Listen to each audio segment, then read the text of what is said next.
Alhamdulillahi Rabbil Alameen. Wassalatu wassalamu ala Rasul Kareem. Alhamdulillah, today we have gathered on the 23rd of Shawwal in the year 1443 for a new recording about the life of the great Imam, namely Muwaffaq ibn Qudamah Al-Maqdisi rahimahullah.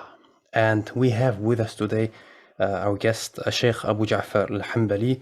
Assalamu alaikum wa rahmatullah ya Sheikh. Wa alaikum assalam wa rahmatullahi wa barakatuh. Alhamdulillah, it's great to have you back again.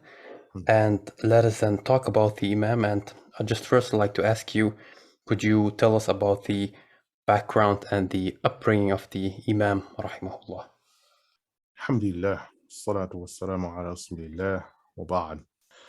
So looking at this Imam, his full name of Muwaffaq ibn Qudamah, he is Abdullah, the son of Ahmed, the son of Muhammad, the son of Qudamah, the son of Miqdam, the son of Nasr, the son of Abdullah, the son of Hudayfa, the son of Muhammad, the son of Yaqub, the son of Al-Qasim, the son of Ibrahim, the son of Ismail, the son of Yahya, the son of Muhammad, the son of Salim, the son of the companion Umar ibn al-Khattab radiyallahu anhu.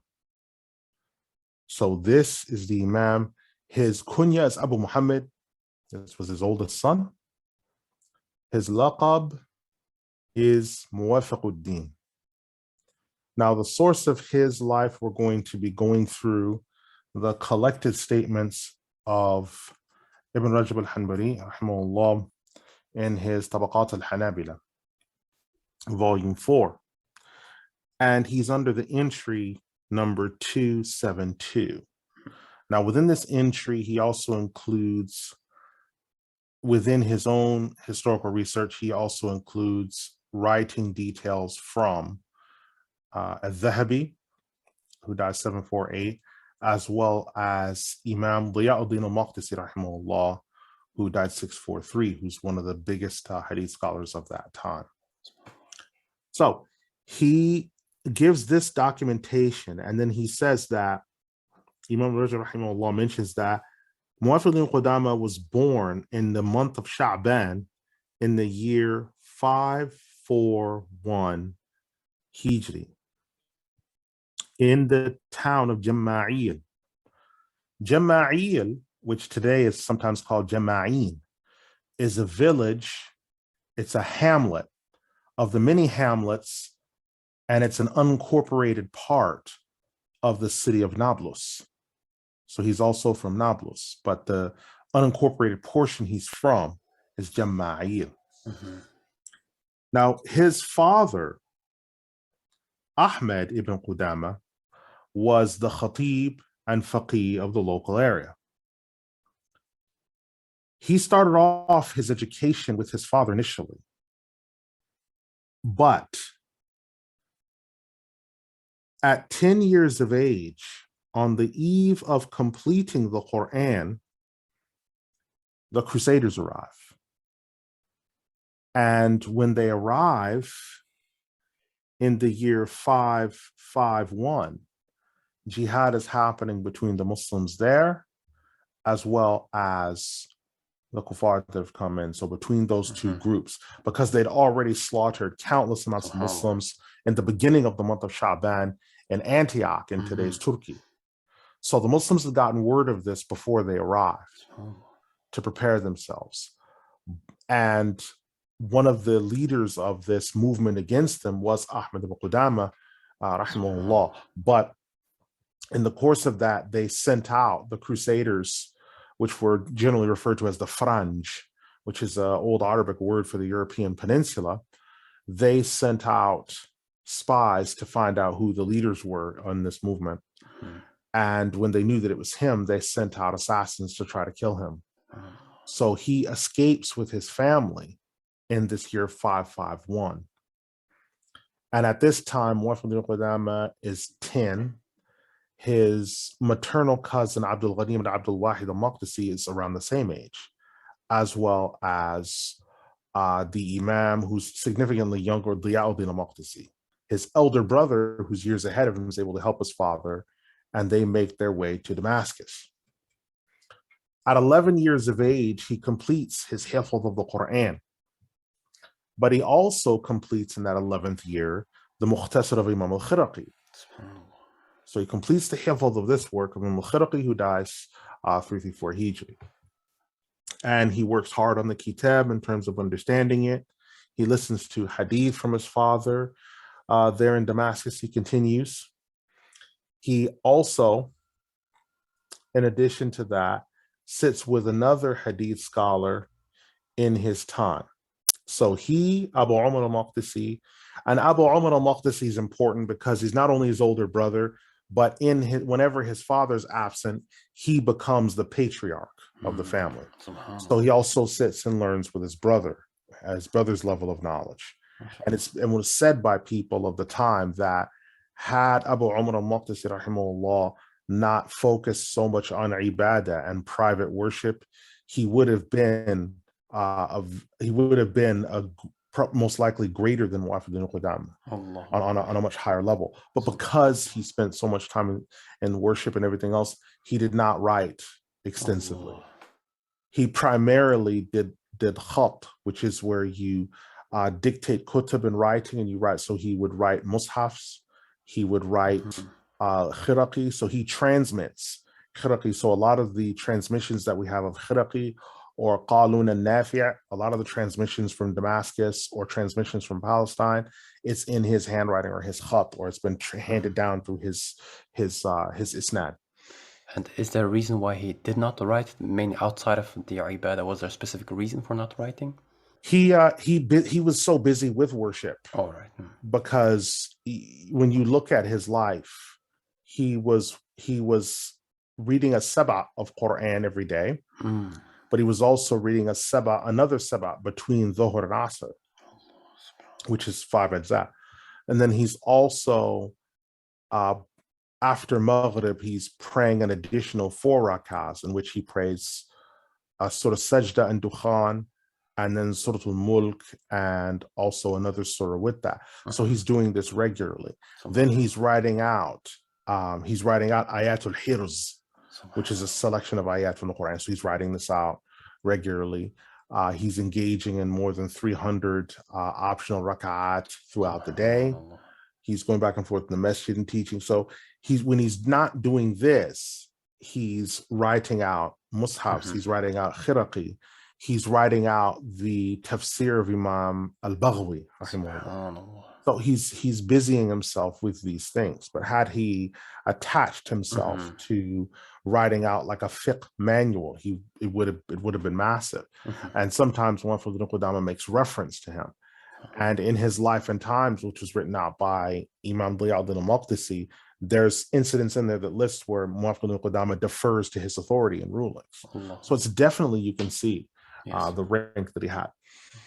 In addition to this, he also learns from the big Imam Abdul-Wahid al-Azdi, who he died 565 Hijri, who was Abu al-Mukarram Abdul-Wahid ibn Abi Tahir Muhammad ibn Muslim ibn al-Hasan ibn Hilal al-Azdi.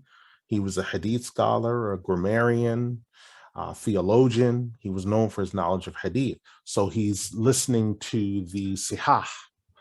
Now, at this time, what's important about this particular time period is the systemization of the study of the narrators of the Sihah is occurring. And so it's at this point that the Sihah are being looked at as one whole rather than separate books, because they share most of the same narrators. And so what happens is, by the time Muwaffaq ibn Qudamah rahimahullah reaches his 20s, his maternal cousin, which is Abdul-Ghani ibn Abdul-Wahid al-Maqdisi Taqiyuddin, he dies 600 Hijri. He's done a complete study of all of the narrators of the Sihah. And so he writes Al-Kamal, which is the most important and earliest reference manual on the Ilm al-Rijal, of the 6 books. And that is the standard that all other hadith scholars use thereafter. So he set the standard of that and revolutionized the science of the study of the Sihah, as well as deriving terminology and things like this.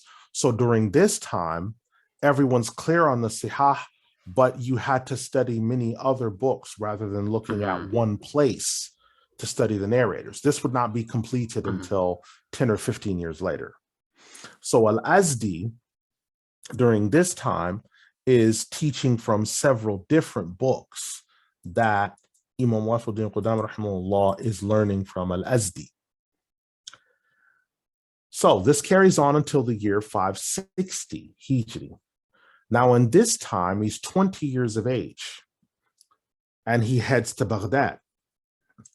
And Ibn Rajab, the Imam Ibn Rajab rahimahullah says, وَرَحِلَ إِلَى بَغْدَادَ هو ابن خالته الحافظ Abdul-Ghani سنة 61. So at the point 561 Hijri, he and his maternal cousin Abdul-Ghani ibn Abdul Wahid al-Maqdisi, they head to Baghdad.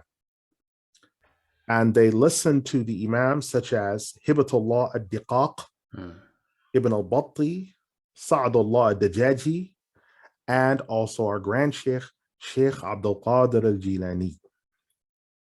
They also hear from Ibn Taj al-Farra, Ibn Shafi', Ibn Abu Zur'a, Yahya ibn Thabit, Al-Mubarak ibn Khudayr, Abu Bakr ibn al-Naqur, and then we also have Shuhda. Now, Shuhda is a very important figure. And while he's there for that 4 years, he's taking from these towering figures. Now, Shuhda bint Ahmed ad-Dinuri is one of the great female hadith scholars of the time. She died 574 Hijri, and she is a Persian Hanbali hadith scholar who has taught the Imam the Sihah. So they go over the Sihah again, different collections of the Sihah. And they also go over where the narrators are shared.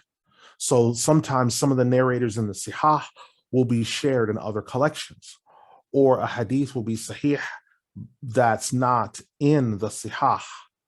Because when you look at the Sihah authors, they collected the hadith in their books because those hadith books belong to certain genres.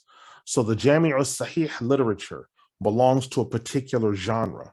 The Sunan literature is a particular genre, and they tell you in the introduction the particular type of hadith that they're looking for. Right. So Al-Bukhari is insisting on collecting hadith in his Al-Jami' al-Sahih, in which is one from one. So one person narrates from one person. So it's not in Sama, it's not in Jama', one from one. In addition to that, he's giving you just the ending metin of the hadith. So he doesn't give you the asbab al-wurud of the hadith, like the reason for it being said. He's just giving you that end hukm for it, and it's one from one, one from one. Imam Muslim's Jami' al-Sahih is mutawatir, almost all of it. So you're narrating from big bodies of people, and it's for a purpose in mind, right? Abu Dawood is transmitting the Sunan, the Amal, and the Ahkam. Imam al-Tirmidhi is transmitting that and the aqwal of the early generations. So often to establish things, they'll say, and this hadith is collected by Imams such and such, such and such, such and such, and at-Tirmidhi has said, this hadith is Hasan Sahih. Why? Because the understanding, we're now in the age of the Khalif, and so he's quoting from them to establish prior precedent.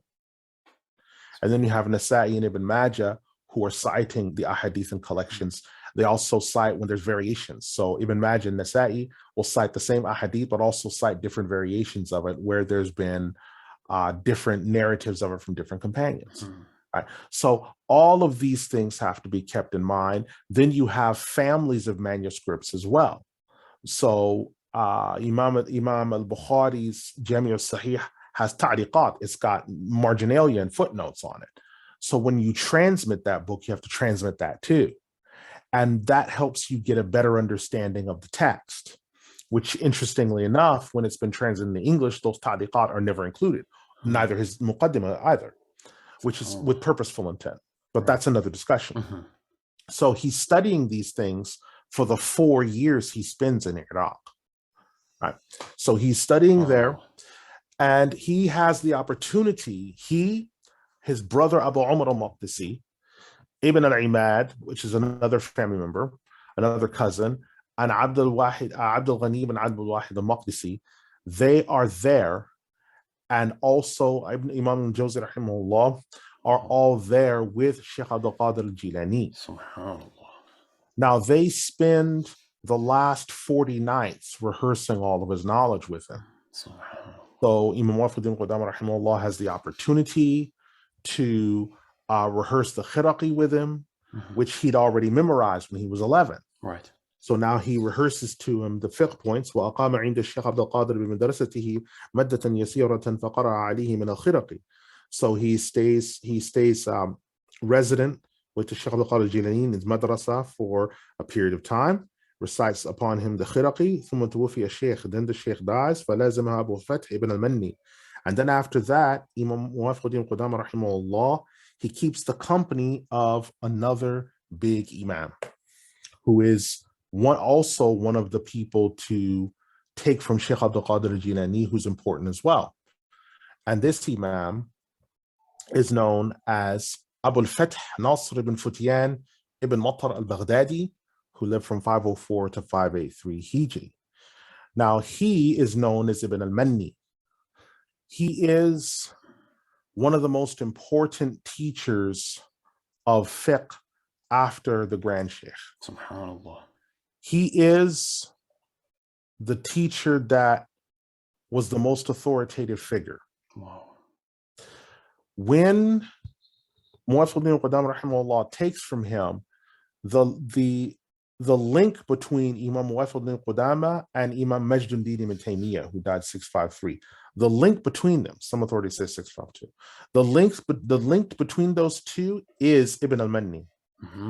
But Ibn al-Manni is the direct teacher of Muwaffaq ibn Qudamah, while Majduddin is through a student of Ibn al-Manni. Now, Ibn al-Manni was known, he had a high-pitched voice when he would teach to impart the lesson to the students, so it stayed with them. And he was so engrossed in the knowledge of the deen that he never married. So he only spent his time transmitting the fiqh, other areas as well, but especially the fiqh. So the secrets and the developmental areas of al-Khiraqi, and he is the first one that we know of.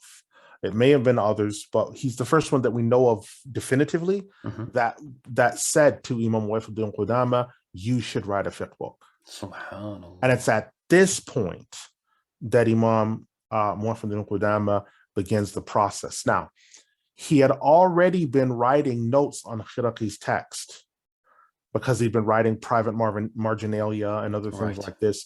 What looked like it was going to be a hasha, he'd actually been building at that point. So this man reached his marja'iyya around 20 years of age or just before.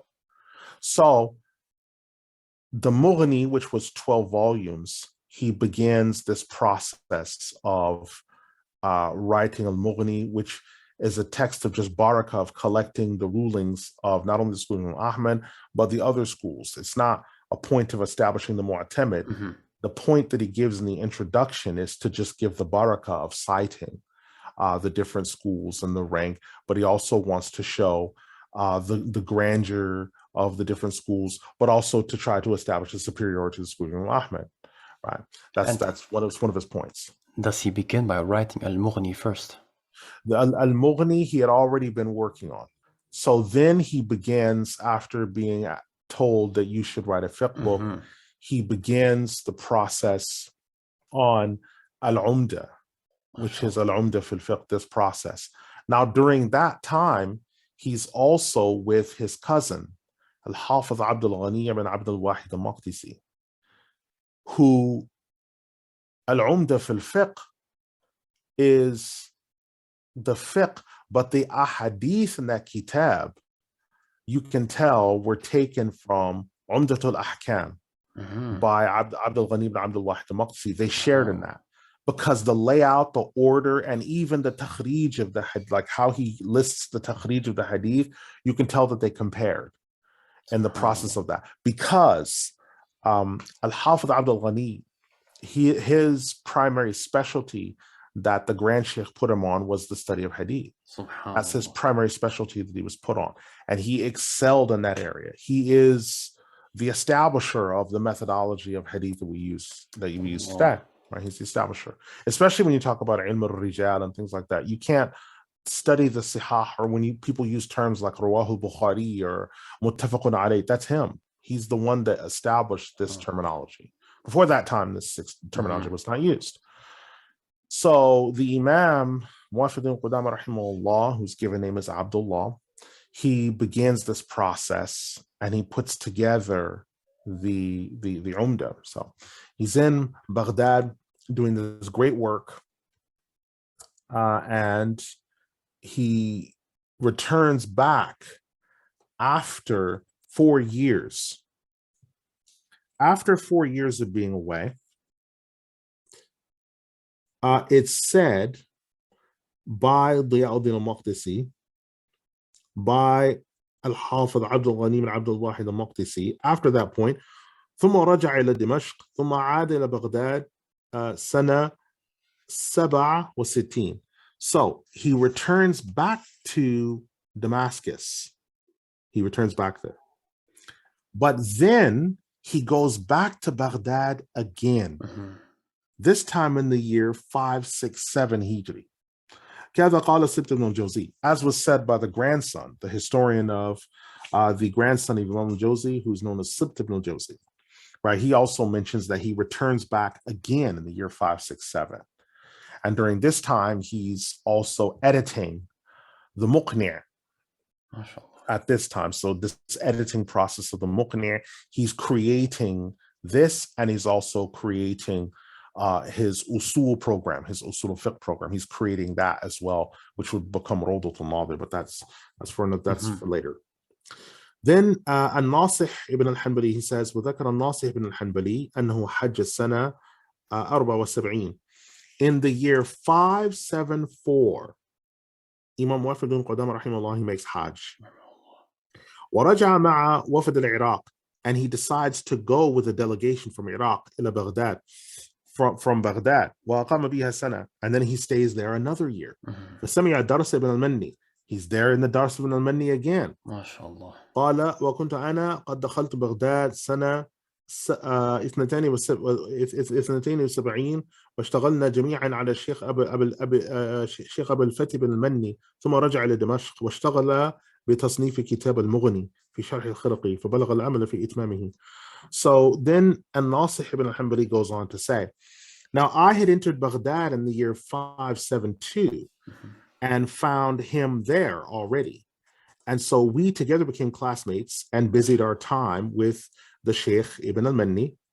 Then Muwaffaq ibn Qudamah returns to Damascus and begins the final editing of Al-Mughni, which is the Sharh al-Khirqi. And he worked hard in completing it. And Ibn al-Hanbali says about the book, he says, وَهُوَ كِتَابٌ بَلِيغٌ فِي الْمَذْهَبِ. He says, it is a tremendous book on the madhab. 10 مجلدات. It's 10 volumes. تعب عليه. He tired himself and worked hard on that book. وَأَجَادَ فِيهِ وَجَمَلَ فِيهِ الْمَذْهَب. He worked hard and excelled in that book and proved the beauty and superiority of the madhab just by using this book. Right? And then he said after that, وَقَرَأَهُ عَلَيْهِ جَمَاعَةً وَانْتَفَعَ بِعِلْمِهِ طَائِفَةٌ كَثِيرًا قال ومشى على سمت أبيه وأخيه في الخير والعبادة وغلب عليه اشتغال بالفقه والعلم. And so a group of people, when he finished the Mughni, he had them read it back to him. And a large body of people benefit. So now you see him doing samas with the Mughni. So these people are benefiting from his knowledge greatly. And he was in particular following the methodology of his father and his brother in terms of goodness and ibadah. But instead of following their path totally with regards to worship, he instead dedicated more time to fiqh and ilm. So he didn't go totally into ibadah and khalwa. He was actually able to walk a middle path. Then Sibt ibn al-Jawzi, he says, وقال سبت بن الجوزي كان إماما في فنون ولم يكن في زمانه بعد أخيه أبي عمر والعماد أزهد ولا أو أورع منه وكان كثير الحياء عزوفا عن الدنيا وأهلها هينا لينا متواضعا محبا للمساكين حسن الأخلاق جوادا سخيا من رآه كأنه رأى بعض الصحابة. So he said, Sibt ibn Jawzi, that he was an imam in the funun as well. And there was no one in his life, in his time like him, after his brother, Abu Umar al-Maqdisi, as well as Imad al-Din. There was no one after these two better than him in zuhd, taqwa, and other affairs. Muwaffaq Qudamah was known for his shyness and humility. He was known to be aloof from the earthly matters and its people. He was tolerant, gentle, humble. He loved the poor. He had good etiquette, and he was generous and of good cheer. Whoever saw him, it was as if he saw one of the companions. وَكَأَنَّمَا النُّورِ يَخْرُجُ مِنْ وَجْهِهِ, because there was always an illuminated light coming from his face. كَثِيرُ الْعِبَادَةِ, he did much worship indeed. يَقْرَأُ كُلُّ يَوْمٍ وَلَيْلَةٍ سَبْعًا مِنَ الْقُرْآنِ, and every day he recited a sab'a of the Quran, which means he's doing a khatam every 7 days, because he's following that hadith where the Prophet said, finish the Quran in 7 days, and if you cannot, then do every, and he goes on from there. ولا يصلي ركعتين السنة في الغالب إلا في بيته, and any 2 rakahs of a sunnah, he always did them in his house, اتباعا للسنة, because he was following the sunnah by doing that. وكان يحضر مجالس دائما في جامع دمشق وقاسيون, and he was always present in the gatherings, whether they were in the Jami Bani Umayyah or at Qasiyun, which is the Mudaffiri Masjid. In fact, he was among, because the As-Salihiyyah being established by his elder brother, he was among the earliest graduates. So the first graduate roles, because we can tell who was at the As-Salihiyyah because there are graduate roles. There are enrollment roles that down to today. So he's among the first graduates. He's on those first roles. And are we talking about a specific institute in As-Salihiyyah? No, As-Salihiyyah is talking about the madrasa itself, which is inside of the Jami al-Mudaffiri, right? The Jami al-Hanabila, right? The Masjid Salihiyah is that. So the people that graduated from that program, that structure, that sat with those sheikhs, because again, the methodology is you're learning in a masjid, right? So these institutes are located in masjid, just the same thing as the Iqra Institute in Beirut, where they teach Hanbali fiqh. That's in a masjid, right? Yes. So it's always been like this, right? It's only recently one sheikh started exclusively just a madrasa by itself outside of a masjid for the teaching of Hanbali fiqh. That's kind of new. And I don't know what the success will be for that. We'll have to see. But in addition to this, he was known for his goodness, and he was known for his love of the companions, the awliya, and of keeping good character, and he had strong niyyah and always focused on his worship. Ibn al-Najjar says about him, وقال ابن النجار كان الشيخ موافق الدين إمام الحنابلة بالجامع. He was the Imam of the Hanbalis and the Jami al-Hanabila. كان ثقة حجة نبيلا غريز الظل. He was trustworthy, a proof in the religion without any doubt, and overflowing in virtue. كامل العقل, complete in his intellect. شديد التثبت, and he was known for his strong establishment upon the religion without any doubt. He goes on to say, دائم السكون, he was silent most of the time, meaning he only spoke when spoken to. حسن السمت, he had a good nature about himself. نزها ورعا عابدا على قانون السلف, he carried out his worship, his righteousness, and his reflection according to the rules laid down by the first 3 generations. على وجهه النور, and upon his face was a light. وعليه وقار والهيبة, and he was known to walk slowly and deliberately, and people felt a reverential fear of him. ينتفع الرجل برؤيته قبل أن يسمع كلامه, and the man that would listen to his words benefited first by even seeing him first before even listening to his words. صنف التصانيف المليحة في المذهب والخلاف, and he authored many outstanding works on the madhab and on the topic of difference of opinion. وَقَصْدَهُ التَّلَامِيذ, and his students often set out from long distances to see him, وَالْأَصْحَابِ, as well as the scholars from his own school. وَصَارَ اسْمُهُ فِي الْبِلَادِ, and his name became well known. وَاشْتَهَرَ ذِكْرَهُ, and his mention of him was well known amongst the people. وَكَانَ حَسْنَ مَعْرِفَةٍ بِالْحَدِيثِ, and he was well known for his knowledge of hadith. وَلَهُ يَدٌ فِي عِلْمِ الْعَرَبِيَّةِ, and he was known for his knowledge of Arabic grammar. Right. Then we have the big Maliki scholar Ibn Al-Hajib, Umar ibn Al-Hajib, who died 661. وقال عمر بن الحاجب الحافظ في معجمه. He says about him. Now this is a big Maliki Ash'ari scholar. Right. He says about Muwaffaq ibn Qudamah, هو إمام الأئمة. He's the Imam of all Imams. ومفتي الأمة, the Mufti of the Ummah. خصه الله بالفضل الواقع وافر. And Allah gave him special rank with overflowing virtue.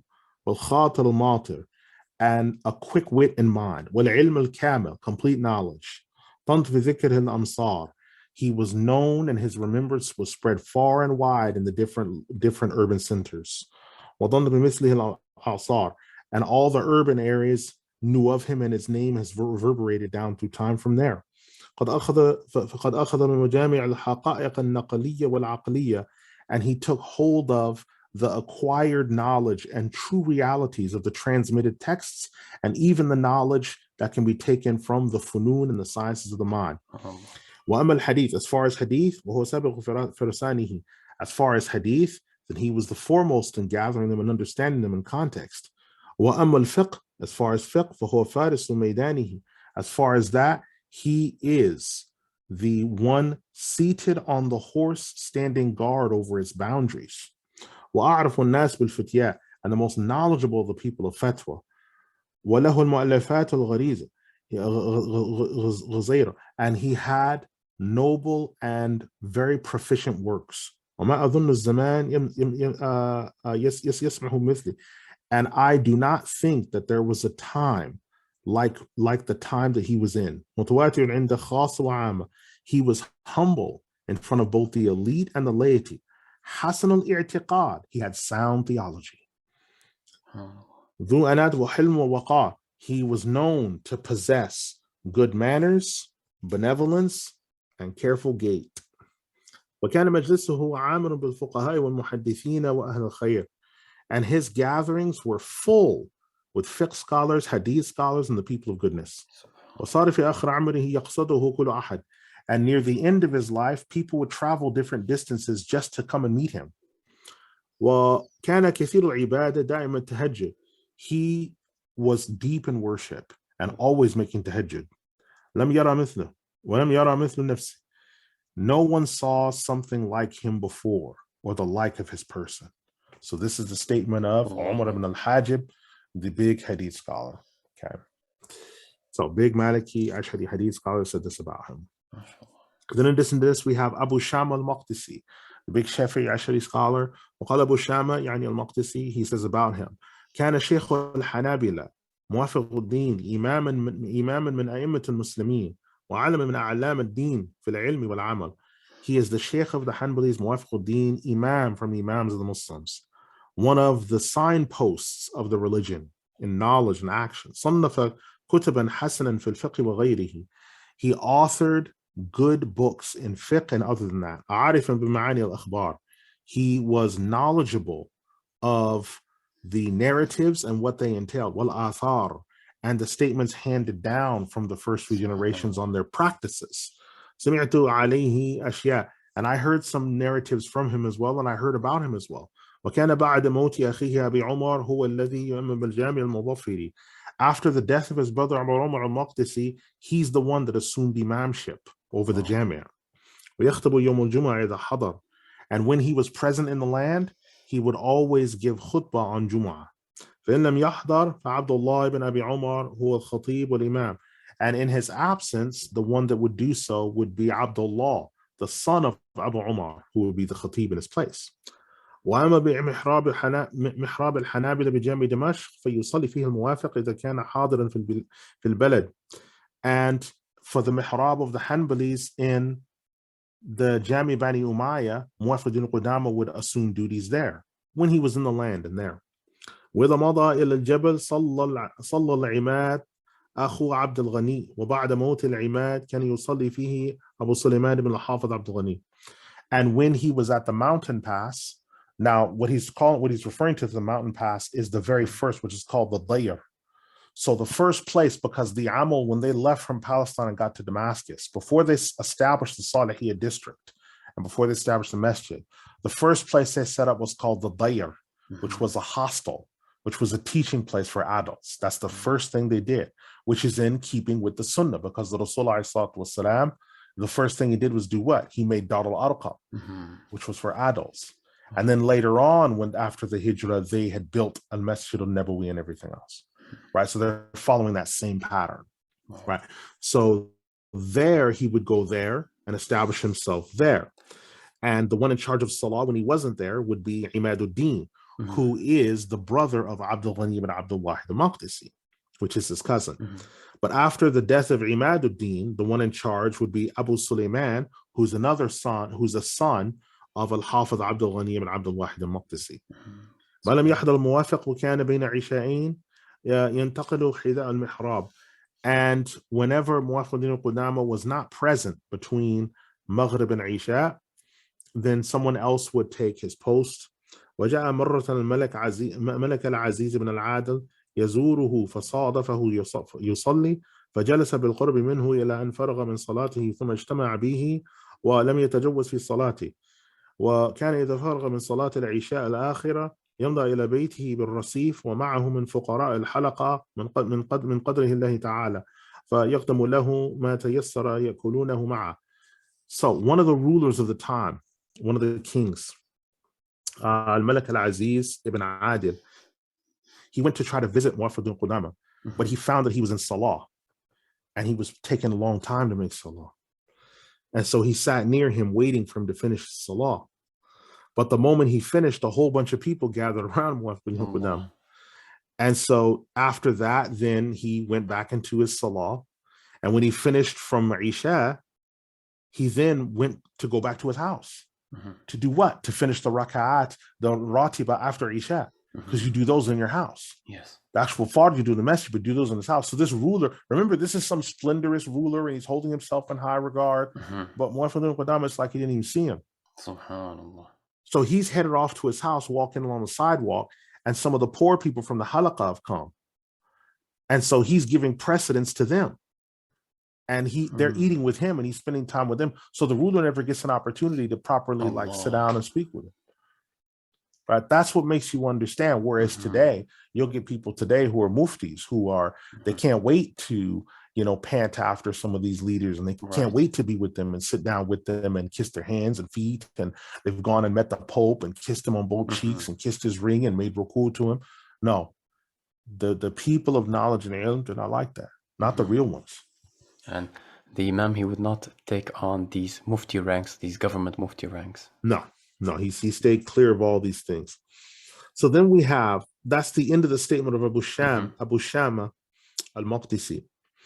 Now, Imam Rajab al-Hanbali rahimahullah, he said, it came to reach me from more than one source. وبلغني من غير وجه عن الإمام أبي العباس بن تيمية رحمه الله تعالى أنه قال. So it reached me from more than one source that the Imam Abul Abbas Taqi ibn Taymiyyah rahimahullah, he said once, ما دخل الشام بعد الأوزاعي أفقه من الشيخ موافق. No one has entered Sham after Imam al-Awza'i more knowledgeable of fiqh than the Shaykh Muwaffaq ibn Qudamah. Right? That's his statement. That's powerful. That's his statement. And you have to remember, he wrote some notes on the Al-Umda fil Fiqh. He wrote some notes which are preserved in his Majmu' Fatawa. He also explained when someone asked him how to navigate his works. He explained how to navigate between Al-Umda fil Fiqh as well as Mughni and other things like that. So this is there's no doubt about this. وقد أفرد الحافظ الضياء سيرة الشيخ في جزئين وكذلك أفردها الحافظ الذهبي.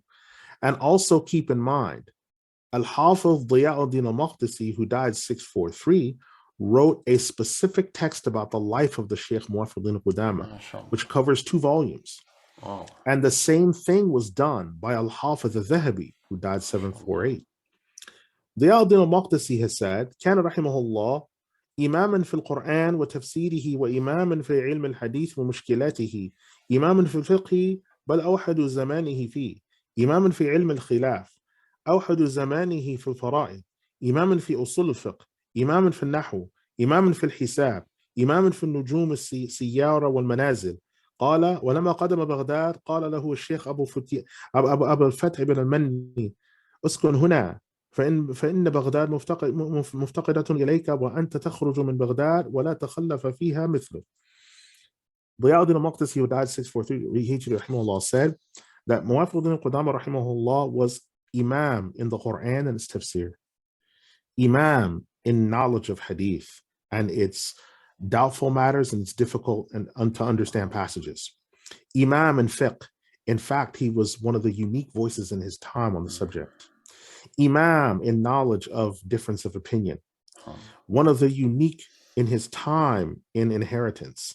Imam in usul al-fiqh, Imam in Arabic grammar, Imam in math and geometry, Imam in the study of astronomy, as well as in solar and lunar eclipses. Now, this is important because you won't know when to do Salat al-Khusuf or Kusuf unless you know when solar and lunar eclipses are. Right.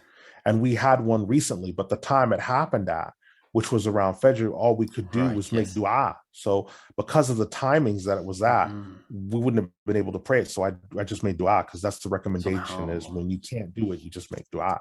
But he knew of these types of things because it can also affect when you have solar and lunar eclipses. It can affect sighting the moon for the next month. It can affect other things. The summer and winter solstices can affect salah times. That can also affect when you have the equinoxes, the solstices, those can affect salah times. And those things have to be kept in mind because they can affect shadow length for measuring salah and lots of stuff like that. And this shows us this great rank in funun as well when we talk about these yes, grand all this stuff is important. This stuff is extremely important. All of it's important. So the Al-Maqdisi goes on to say, when Muwaffaq ibn Qudamah took up residence in Baghdad, Ibn al-Manni said to him, stay here with us in Baghdad. Baghdad needs you. Because if you leave from Baghdad, there won't be anyone to succeed you like you. Now, this is a man who in his own right is a towering figure. In his own right, he actually asked Imam Muwaffaq ibn Qudamah, stay. And he said, I can't. I've got to go back. وكان شيخنا العماد our Sheikh Imad al-Din يعظم الشيخ موافق تعظيما كثيرا ويدعو له ويقعد بين يديه كما يقعد المتعلم من العالم. And our Sheikh Imad al-Din honored the Sheikh Muwaffaq ibn Qudamah to such a degree of respect, he would make dua for him. He would sit in his presence. And he would sit in the presence of Muwaffaq ibn Qudamah like the student sits with the scholar. And that's heavy to say because Imad al-Din is the brother of Al-Hafiz Abdul-Ghani Abdullah al-Maqdisi, and they're similar in their hadith rank. But he still sat with him like a student. And you also have to remember, one of the reasons why Imam Muwaffaq ibn Qudamah rahimahullah was so knowledgeable of the amal of the Salaf is because of his being a hadith student of his classmate Ibn al-Jawzi. Because we have to remember, what did Ibn Rajab rahimahullah say about Ibn al-Jawzi? Few people were as knowledgeable about the ways and amal of the first 2 generations than him. So he sat with Imam al-Jawzi rahimahullah, being in Baghdad for 4 years, then again for another few years later, he's soaking up that knowledge. Because Imam al-Jawzi rahimahullah dies 597. So he's there soaking up knowledge during these times. Right? So he's taking in the knowledge that later becomes Sifat al-Safwa. He's taking in the knowledge that becomes Zad al-Masir fi Ilm al-Tafsir. He's taking in the knowledge that becomes the Mukhtasar Manhaj al-Qasidin, which is 4 thick volumes, which is the condensing of Ihya Ulumuddin. He's taking all of that away. He's examining that. He's reflecting on it. And then he's distilling it and making it into a workable form, which when we discuss his written legacy, it becomes much more apparent. So this is what we're looking at with him. Then it's also said Imam Ibn Rajab rahimahullah says, وَسَمِعْتُ الإمام المفتي شيخنا أبا بكر محمد بن معالي بن غنيمة ببغداد يقول ما أعرف أحدا في زماني أدرك درجة الاجتهاد الموفق. The Imam, the Mufti, our Sheikh Abu Bakr Muhammad ibn Ali ibn Ghanima, who was in Baghdad, I heard him saying, I don't know of anyone in my time that I know of for surety that reached the rank of ijtihad like was reached by Muwaffaq ibn Qudamah. وسمعت أبا عمرو ابن الصلاح المفتي يقول ما رأيت مثل الشيخ الموفق. And then you have Amr ibn Salah, the Mufti, saying, I've not seen anyone like the Sheikh Muwaffaq ibn Qudamah.